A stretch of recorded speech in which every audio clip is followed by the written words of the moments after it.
चाहे केंद्र के कर्मचारी हों चाहे राज्य के कर्मचारी हों, सबको पेंशन मिलता था। हमारे नेता ने घोषणा किया है कि मैं 2022 में शपथ लूँगा तो चाहे कम दें लेकिन हम पेंशन की व्यवस्था दोबारा उत्तर प्रदेश में शुरू करेंगे। ये हमारे नेता की घोषणा है। नमस्कार, आप देख रहे हैं 24 मैं अखिलेश। समाजवादी पिछड़ा प्रकोष्ठ के प्रदेश उपाध्यक्ष अशोक कुमार कुशवाहा पूर्वांचल दौरे पर हैं।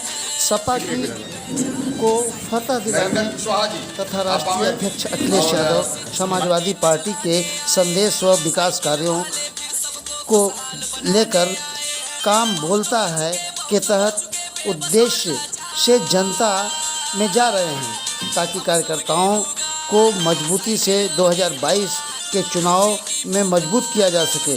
उन्होंने इस मौके पर प्रेस वार्ता के दौरान कहा कि भाजपा पिछड़े लोगों की विरोधी है, पिछड़े लोगों को गुमराह कर वोट ले लेती है, गरीबों पिछड़ों को मिलने वाली सामाजिक न्याय के साथ खिलवाड़ कर रही है। सपा की सरकार बनी तो कई महत्वपूर्ण कार्य किए जाएंगे। उन्होंने क्या कहा, सुने। समाजवादी पार्टी के निष्ठावान कार्यकर्ता हैं, उनको भेज करके आम जनता में संदेश देने का काम कर रहे हैं कि भारतीय जनता पार्टी किस तरह से नौजवानों का, किसानों का, बेरोजगारों का शोषण कर रही है और महंगाई इस कदर बढ़ा रखी है कि आम आदमी का जीवन दूभर हो चुका है। हमारा किसान अपने ही खेत का ऐसा काला कानून बना रखा है कि अपने ही खेत का वो मजदूर होने जा रहा है, इसको कोई रोकने वाला नहीं है। लगभग 1 वर्षों से हमारे किसान दिल्ली में धरना दे करके बैठे हुए हैं और दिल्ली की सरकार, गूंगी भरी सरकार, उनके ऊपर इसका कोई प्रभाव नहीं पड़ रहा है। इन सारे मुद्दों को लेकर के और पिछड़ी जाति के जो दलित वंचित समाज के लोग हैं, उनके जो संवैधानिक अधिकार मिले हुए हैं, उनको धीरे धीरे कुचलने का और समाप्त करने का काम किया जा रहा है। भर्तियों में उन संवैधानिक अधिकारों का हनन हो रहा है। तमाम इन विषयों को लेकर के हम लोगों को कहा है कि आप जनता के बीच में जाइए और प्रेस के माध्यम से, मीडिया के माध्यम से और जनता में मिल करके भारतीय जनता पार्टी का जो एक शासन है उसका जो जनहित के विरोध में है और अपराध बढ़ता जा रहा है उसके बारे में जनता को बताइए करके भीषण आक्रोश है जनता में। बहन बेटियों के साथ जो अत्याचार हो रहा है इसको लेकर के बहुत ज़्यादा लोगों में आक्रोश है। वो सारे लोग ये समझ रहे हैं कि सरकार में किसी का भी जीवन सुरक्षित नहीं है।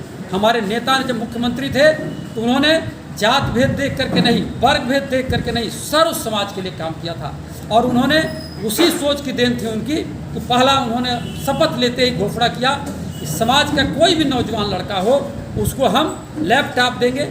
जो गांव का गरीब है, किसान का बेटा है, वो भी आधुनिक तकनीक से जुड़ेगा। आज वही लैपटॉप कोरोना संकट के काल में काम आया है। उस समय भीषण आलोचना हुई थी। हमारी सरकार थी, हमारे मुखिया की जब सरकार थी तो उन्होंने बेरोजगारों के लिए बेरोजगारी भत्ता दिया था, वृद्धा पेंशन दिया था, 100 नंबर पुलिस की गाड़ी चलवाई कि गरीब आदमी जब उसको डायल करे 100 नंबर तो उसके दरवाजे पर पुलिस की गाड़ी खड़ी हो जाए। 108 एम्बुलेंस चलवाया एक गरीबों के लिए। उसमें जात भेद देख करके, वर्ग भेद देख करके हमारे नेता ने काम नहीं किया और इसके पीछे उनकी मंशा थी कि जब गरीब आदमी 108 डायल करेगा तो उसके घर के सामने एम्बुलेंस खड़ी होगी, वो जा करके किसी भी अस्पताल में जा करके अपना इलाज करा सकता है। इन सारी चीज़ों को करते हुए उन्होंने हर जिला मुख्यालय को 4 लेन से जोड़ने का काम किया। बढ़िया से बढ़िया उत्तर प्रदेश पहला राज्य बना जहाँ लखनऊ में मेट्रो चली, जो हाईवे बने हैं, जो सड़कें बनी, वो सब हमारे शासनकाल में बनी, हमारे मुखिया के शासनकाल में बनी। भारतीय जनता पार्टी का उत्तर प्रदेश में शासन 4.5 साल से है, कोई नया काम नहीं हुआ। हमारे मुखिया ने जो काम किया था उसी का वो फीता काट रहे हैं, उसी को बनवा रहे हैं और जो उनका काम था उसको धीरे धीरे इतना धीमी गति से वो काम कराए कि आज भी वो काम कंप्लीट नहीं हो पाया। पूरे प्रदेश में लोग घूम करके ब्राह्मण समाज में इस बात को संदेश देने का प्रयास कर रहे हैं कि ब्राह्मण समाज भारतीय जनता पार्टी के साथ नहीं खड़ा है, बल्कि अपने महबूब नेता अखिलेश यादव जो बिना किसी भेदभाव का शासन चलाते हैं, बिना किसी भेदभाव का कार्य करते हैं, उनके पीछे खड़ा है। पेंशनरों और कर्मचारियों पे क्या कहेंगे जो डीए 2004 में भारतीय जनता पार्टी की सरकार देश में थी। अटल बिहारी वाजपेयी जी उस समय प्रधानमंत्री हुआ करते थे।